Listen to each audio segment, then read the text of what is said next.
What would each of you tell your 17-year-old self? What would I, stop wasting your time. So I was 17, I was working at a fast food restaurant making sandwiches. Now, the internet didn't really exist as such, but looking back on it, it was part of my journey. If I had to, it would be to not burn so much of my time. Let's talk to the 17-year-olds who are listening. You know, do you finish your job, come home, play video games, etc.? That's what I used to do when I was 17 a little bit. What I didn't do is come home and think, okay, fuck, let's work on something new. Let's try and build something. Let's start a YouTube channel. Let's start creating content instead of consuming content.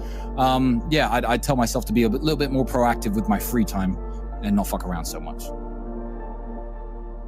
I use this analogy a lot. Maybe I overuse it, but you need to find a way to some degree to escape the Matrix. And I say the Matrix because the Matrix, the way it is designed. And you're not just talking shit because you've actually done that. I've escaped the Matrix. Yeah. I've literally escaped the Matrix in nearly every form. So any form of oppression no longer applies to me.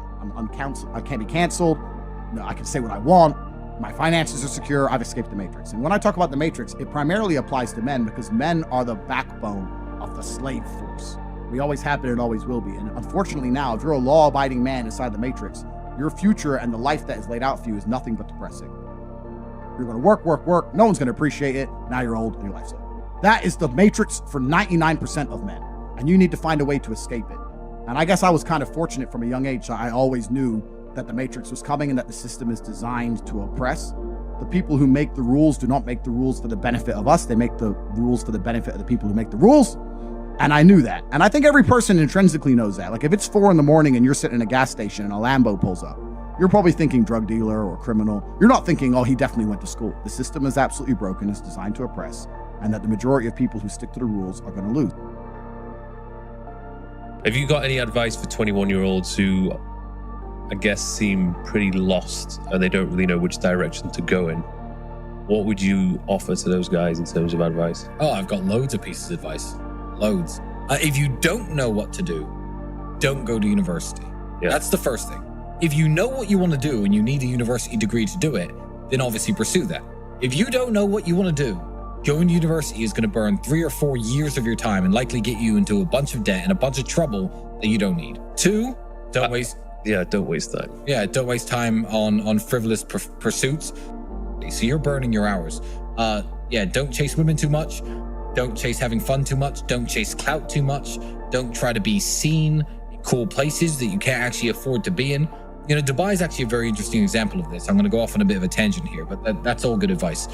It's simple. Dubai is a very good example of this because Dubai is a place where people can look like they're doing something big when they're doing absolutely nothing at all. Short term will make you look richer or cooler or more successful than you are. But if you take all the time that you spend pretending and actually invest it into trying to become what you're pretending to be, you'll get there. Yeah. But it will take, again, 3, 4, 5 years. If you had a teenage son, what would be the one piece of advice you'd give him to break through the Matrix and achieve success in life? I think if you're a young man, even if you're not my child, if you're just any man who's out there in the world today, you need to look at some problems that need solving, either for yourself or for society, and find a way to fix them. And I think that you should just adopt some problems and try and fix them. It doesn't matter what it is. You can just try and fix the litter in your area, or you can try and get a 6-pack or whatever you want. Men are builders. The modern world, call me misogynistic, the modern world was built by men. Every building you're in was built by men. Every road you drive on was built by men. We're builders, we build things, and that's what you should be focused on. Why I think I fight. Do I enjoy it? No. Do I enjoy training? No. Do I enjoy cutting weight? No. Am I nervous? Yes. Do I think to myself, what am I doing? Yes. Completely. Unfortunately, it's one of those things you're either born with or you're not.